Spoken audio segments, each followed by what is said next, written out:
والعاقبة للمتقين ولا عدوان إلا على الظالمين وأشهد أن لا إله إلا الله وحده لا شريك له وأشهد أن محمدا عبده ورسوله وصفيه وخليله وأمينه على وحيه وخيرته من خلقه صلى الله عليه وعلى آله وأصحابه ومن تبعهم بإحسان إلى يوم الدين. أما بعد، فإن أصدق الحديث كتاب الله وخير الهدي هدي محمد صلى الله عليه وسلم وشر الأمور محدثاتها وكل محدثة بدعة وكل بدعة ضلالة وكل ضلالة في النار.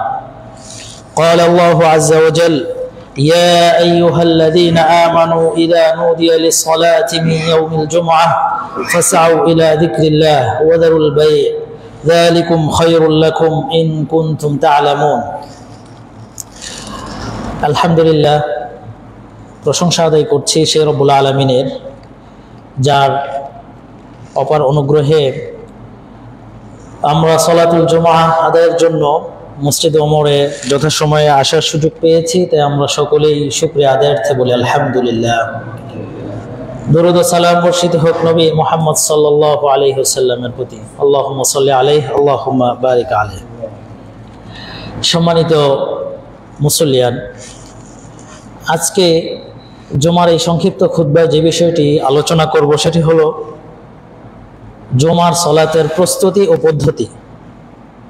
জুমার সালাতের প্রস্তুতি ও পদ্ধতি, ওমা তৌফিক ইল্লা বিল্লাহ।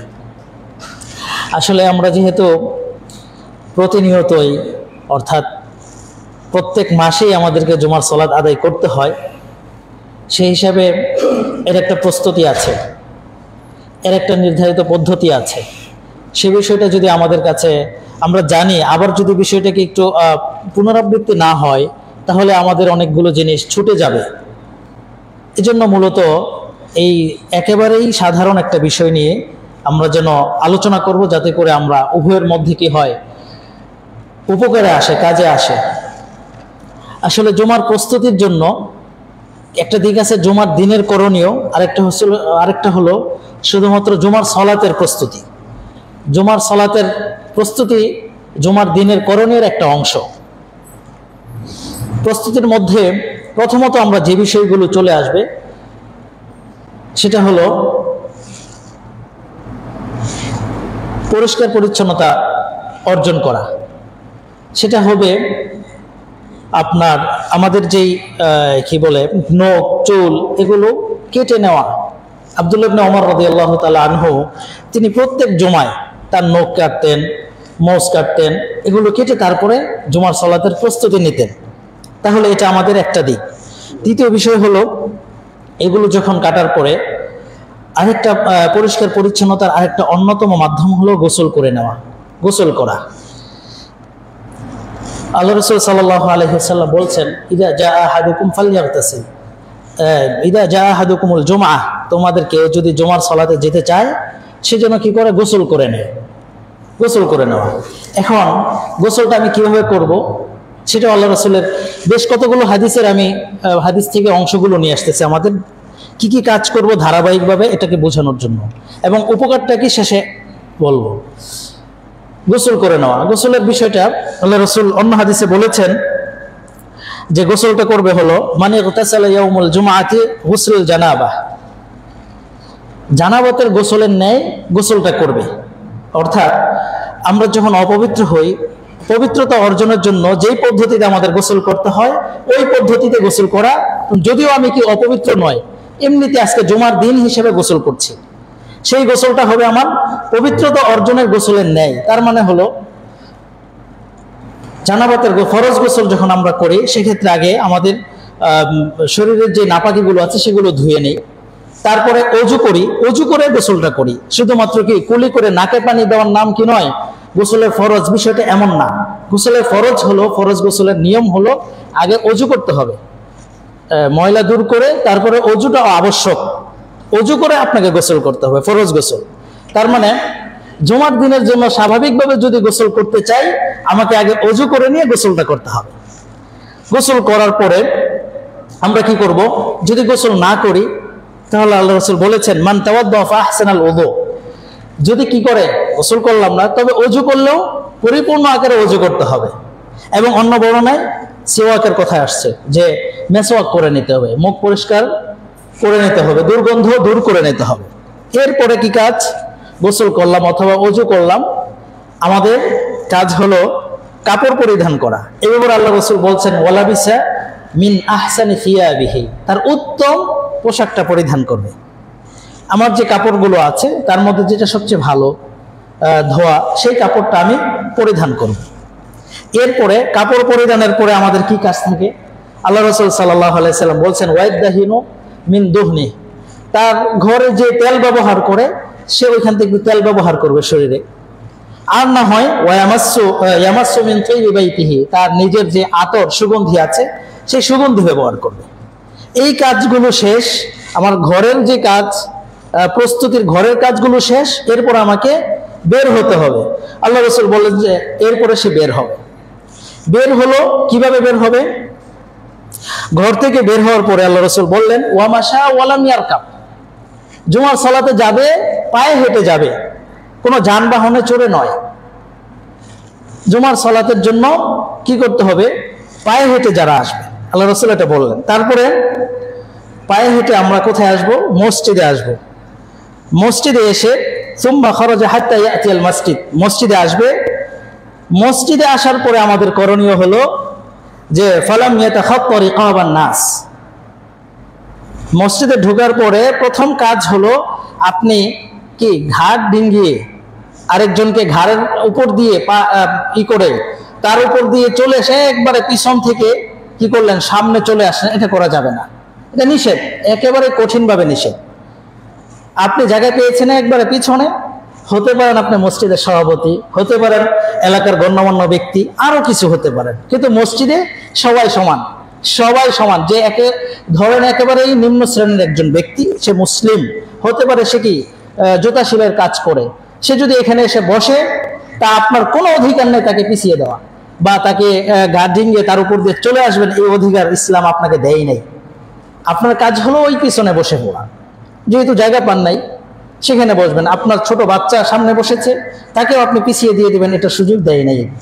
অতএব তার মানে মসজিদে আপনার ঘাট ডিঙ্গে আর সামনে আসার সুযোগ নেই, পিছনে আসছেন, কাজ হলো কি সুম্মা রাকা মা আশা, আপনার সাধ্য অনুযায়ী সালাত আদায় করা।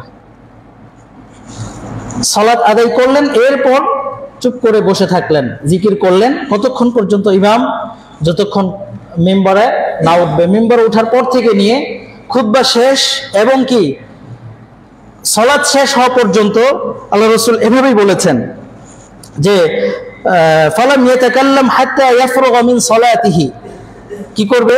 যারা আমরা মসজিদে আসবো সালাত আদায় করতে, তারা খুতবা থেকে নিয়ে একেবারে সালাত শেষ পর্যন্ত কি করবে না? কোনো কথা বলবে না, পরস্পর কথা থেকে বিরত থাকবে। কানাত কাফারাতান লিমা বাইনাহা ওয়া বাইনাল জুমআ আল্লাতী ক্বাবলা, তাহলে এই যেই কাজগুলো করা হলো, সব কাজের শেষে ফলাফল হলো আমার এই জমা এবং পূর্ববর্তী জমার মধ্যে যে গুনাহগুলো হয়েছে সেই গুনাহগুলোকে কাফারা হিসেবে আল্লাহ তাআলা ক্ষমা করে দেন। সুবহানাল্লাহ। কাজ করলাম, আমার কাজটাকে আমি একটু গুছিয়ে করলাম, সাজিয়ে নিলাম, সাথে সাথে এক্সট্রা ভাবে আল্লাহ তাআলা আমাদেরকে সওয়াব দিয়ে দিলেন। শুধু তাই নয়, যখন আমরা মসজিদে পায়ে হেঁটে যখন আসবো, হ্যাঁ, কোনো যানবাহন ব্যবহার কোনো আশেপাশ থেকে যখন আসি, প্রত্যেকটা লোকালয়ে তো জুমার সালাত হয়, যখন মসজিদে যাব, যা নিজের মোটরসাইকেল হোক, রিক্সা হোক, এগুলো পরিহার করে যদি আমরা আসি কষ্ট করে, এর জন্য আলাদা একটা সওয়াব রয়েছে। আল্লাহ রাসূল বলছেন, সেখানে কয়েকটা শর্ত দিয়েছেন। পায়ে হেঁটে যারা আসবে এবং ইমামের কাছাকাছি বসবে, সাথে সাথে খুব মনোযোগ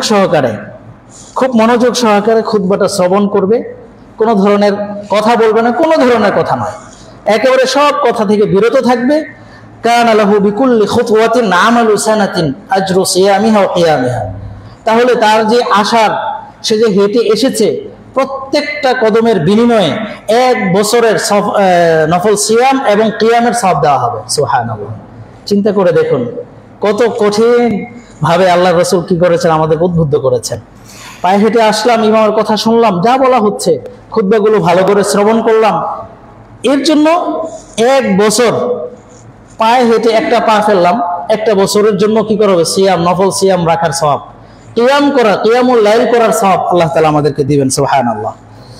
তেমনি ভাবে জুমার সালাতের জন্য আমরা যখন আসব, কখন আসব এই ব্যাপারে আল্লাহ রাসূলের কি রয়েছে? হাদিস রয়েছে। জুমার সালাতে যে ফরজ গোসলের নেই, গোসল করে কি করবে? জুমার সালাতে আসবে। সুম্মা রাহা ফাকান্নামা কাররাবা বাদানাতান, যে ব্যক্তি জুমার সালাতের জন্য মসজিদে আসবে তার জন্য কি করবে? প্রথম সময়, জুমার সালাতের প্রথম সময় যে আসবে সে উট কুরবানির সওয়াব তাকে দেওয়া হবে, সুবহানাল্লাহ। এখানে জুমার প্রথম সময়, পরবর্তীতে দ্বিতীয় সময়, দ্বিতীয়তে যে আসবে, দ্বিতীয় সময়ে যে আসবে তারা কি গরু কুরবানির সওয়াব পাবে। তৃতীয় সময়ে যারা আসবে তারা দুম্বা, শিং ওলা দুম্বা কুরবানি করার সওয়াব পাবে। চতুর্থ সময়ে যারা আসবে তারা মুরগি আল্লাহ রাস্তায় কুরবানি করার সওয়াব পাবে। পঞ্চম সময়ে যারা আসবে তারা ডিম কুরবানি করার সওয়াব পাবে। অর্থাৎ এখানে আল্লাহ রাসূলের এই হাদিসে সময়টাকে 5টা ভাগে ভাগ করা হয়েছে। এমন নয় যে শুধু আহলুল ইলমগণ যেটা বলেছেন যে আমি প্রথম আসলাম আমার জন্য এই উট কুরবানির সওয়াব, বিষয়টা সরাসরি এমন না। বিষয়টা হলো 5টা সময়। অর্থাৎ শুরুর সময়টা বলেছেন আহলুল ইলমগণ যে সূর্য উদয়ের পর থেকে নিয়ে জুমা পর্যন্ত এই যেই সময়টা আছে এটা 5 ভাগে ভাগ করে প্রথম সময় যারা জুমার জন্য প্রস্তুতি নিয়ে আসবে, জুমাকে গুরুত্ব দিয়ে এই সময়টাতে যারা চলে আসবে তাদের জন্য উট কুরবানির সওয়াব। দ্বিতীয় সময়টা এর পরবর্তীতে প্রায় 1 ঘন্টা বা কিছু সময় বেশি হয়, যদি আপনি 5 ভাগে ভাগ করেন, এই সময়টাতে যারা আসবে তারা গরু কুরবানির সওয়াব। এভাবে প্রত্যেকটা স্তর করে সর্বশেষ সময়টাতে যারা আসবে তাদের জন্য ডিম কুরবানি করার সওয়াব আল্লাহ তাআলা প্রদান করবেন। এরপরে এই সময়টা শেষ কখন? সময়টা শেষ হবে যখন কি করবে? ইমাম খুতবা দেওয়ার জন্য মিম্বরে বসবে। তখন কি করবে? ফাইদা খরাজাল ইমাম হাদরাতুল মালায়েকাতু ইসতামিউনা যিকর, যখন ইমাম খুতবা দেওয়ার জন্য উঠবে তখন ফেরেশতারা কি করে? তারাও উপস্থিত হয় এবং মনোযোগ সহকারে যে আলোচনা হয়, জিকির হয়, সেগুলোতে তারা অংশগ্রহণ করে। এবং এখানে আরেকটা বিষয় হলো তারা কি করেন? ফেরেশতারা লিপিবদ্ধ করেন কে আসছে মসজিদে, কে কার আগে, কার পরে কে আসছে, এই রেজিস্ট্রেশনটা ফেরেশতারা করেন। প্রত্যেক মসজিদের দরজায় ফেরেশতা নিযুক্ত থাকেন। আল্লাহ রাসূলের হাদিসটা এরকমই। প্রত্যেক মসজিদের দরজায় জুমার দিনে ফেরেশতারা লিপিবদ্ধ করার জন্য, নাম রেজিস্ট্রেশন করার জন্য বসে থাকেন। তারা একের পর কে কার পরে আসছে এই নামগুলো লিপিবদ্ধ করতে থাকেন যতক্ষণ না ইমাম মিম্বরে উঠে। যখন উঠে যায় তখন তো ওই সুহুফ, তাদের যে রেজিস্ট্রি খাতাগুলো ওইগুলো বন্ধ করে দেয়, আর লেখে না। এরপরে লেখা বন্ধ। তারা ওই খুতবা শ্রবণের জন্য আসে, তারাও খুতবা শ্রবণ করে, তারা জিকিরে অংশগ্রহণ করে। এবং এরপরে যারা আমরা আসবো তাদের আর কি জুমার সালাতের এন্ট্রি, জুমার সালাতের অন্তর্ভুক্ত আমরা আসলে ফেরেশতাদের তালিকাভুক্ত হতে পারলাম না। তাহলে আমাদের জুমার সালাতকে গুরুত্ব দিয়ে খুতবা শুরু হওয়ার পূর্বেই সালাতে উপস্থিত হওয়া আমাদের জন্য একান্ত দায়িত্ব। আরেকটি বিষয় হলো জুমার সালাতের খুতবাটা কেমন হওয়া উচিত, কেমন হবে, খুতবার প্যাটার্নটা কেমন হবে।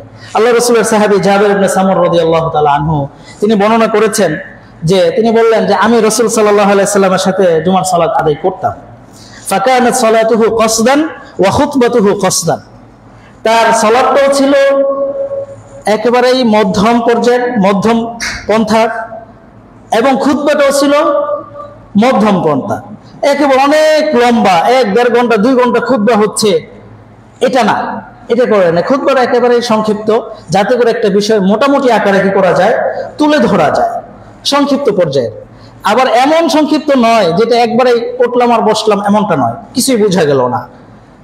সংক্ষিপ্ত মধ্যম পর্যায়ের খুতবা আল্লাহ রাসূল সাল্লাল্লাহু আলাইহি সাল্লামের খুতবাটা ছিল। অতএব এটার কারণটা কি? এটার কারণ হলো যাতে করে আমরা, একটা মানুষ কতক্ষণ নিতে পারবে, 1 ঘন্টা 2 ঘন্টা না, একসাথে বসে এত লম্বা টাইম বসে কোনো কাজ করাটা একটু কঠিন, মাঝখানে বিরতি দিতে হয়। জুমার সালাতে তো ওই সুযোগটা নেই। একটা ওয়াজ মাহফিল হলো, আলোচনা, সেখানে একটু সুযোগ থাকে যে একটু বিনোদনের ব্যবস্থা করলাম, একটু ঘুরে আসলাম। জুমার সালাতে তো এটা নেই। এই জন্য খুতবাগুলো সংক্ষিপ্ত হলো, যাতে করে আমাদের মেমোরিতে ঢুকে আজকের আলোচ্য বিষয় কি ছিল, কোরআন হাদিস অনুযায়ী এই কথাগুলো হয়েছে, এটা যেন আমার জীবনে বাস্তবায়ন করতে পারি, আমল করতে পারি। তো এই জন্য আমরা জুমার সালাতে কি করব, যথাসময়ে আগে আসার চেষ্টা করব, এবং জুমার সালাতের খুতবা সংক্ষিপ্ত খুতবা হয়, বিশেষ করে মসজিদ ওমরে জুমার খুতবাটা একেবারে সংক্ষিপ্ত হয়, যাতে করে অল্প বিষয় হয়, এটা যেন আমরা মনে রাখতে পারি, আমল করতে পারি, সেটাকে আমরা আমাদের ব্যক্তি জীবনে আল্লাহ তাআলা আমল করার তৌফিক দান করুক, আমিন। এবং জুমার দিনে আমরা যেন অহেতুক যে কাজগুলো আছে, কোরআন সুন্নাহয় প্রমাণিত নয় এমন কাজের মধ্যে একটা কাজ হলো জুমার দিনের রাত্রটাকে বিশেষ রাত্র হিসেবে আমল করা, এমনটা প্রমাণিত নয়। আল্লাহ রাসূল নিষেধ করেছেন, লা তাখতাসু লাইলাতুল জুমআতি বিকিয়ামিন, যে জুমার রাত্রটাকে শুধুমাত্র ফজিলতপূর্ণ মনে করে এই রাত্রে কিয়ামুল লাইল করলে, এমনটা না, নিষেধ। তেমনি জুমার দিনটাকে কেন্দ্র করে শুধু সিয়াম রাখা নিষেধ, অন্যান্য সিয়ামের সাথে মিলে রাখা বা এই দিনটাকে সুন্নাহ অনুযায়ী এই দিনের সিয়াম পড়ে গেল সেটা রাখা যাবে, কিন্তু শুধুমাত্র জুমার দিনকে ফজিলতপূর্ণ মনে করে সিয়াম রাখা, রাত্রকে ইবাদত ফজিলতপূর্ণ মনে করে ইবাদত না করার কথা আল্লাহ রাসূল সাল্লাল্লাহু আলাইহি সাল্লাম বলেছেন। অতএব জুমার দিনকে কেন্দ্র করে যে কাজগুলো করা সুন্নাহ সেগুলো আমরা বেশি বেশি করে করব, যেগুলো করা ঠিক নয় সেগুলো থেকে বিরত থাকার চেষ্টা করব। আল্লাহ আমাদেরকে তৌফিক দান করুক, আমিন। আল্লাহু তাআলা আ'লাম বিসওয়াব। আকুলু কওলি হাযা আস্তাগফিরুল্লাহ লি ওয়া লাকুম ওয়া লিসাইরিল মুসলিমিন ফাস্তাগফিরুহু ইন্নাহু হুয়াল গফুরুর রহিম।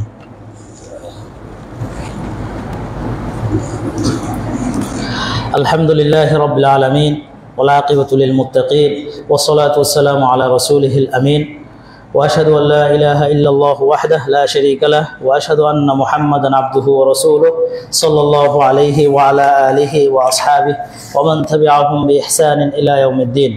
أما بعد قال الله عز وجل إن الله وملائكته يصلون على النبي يا أيها الذين آمنوا صلوا عليه وسلموا تسليما اللهم صل على محمد وعلى آل محمد كما صليت على إبراهيم وعلى آل إبراهيم إنك حميد مجيد اللهم بارك على محمد وعلى آل محمد كما باركت على إبراهيم وعلى آل إبراهيم إنك حميد مجيد اللهم أعز الإسلام والمسلمين اللهم أعز الإسلام والمسلمين وأذل الشرك والمشركين ودمر الطغاة والمعتدين وانشر رحمتك على المؤمنين يا أرحم الراحمين عباد الله رحمني رحمكم الله إن الله يأمر بالعدل والإحسان وإيتاء ذي القربى وينهى عن الفحشاء والمنكر والبغي يعظكم لعلكم تذكرون فاذكروا الله العظيم الجليل واذكروه على نعمه يزدكم ولذكر الله أكبر والله يعلم ما تصنعون قوموا للصلاة.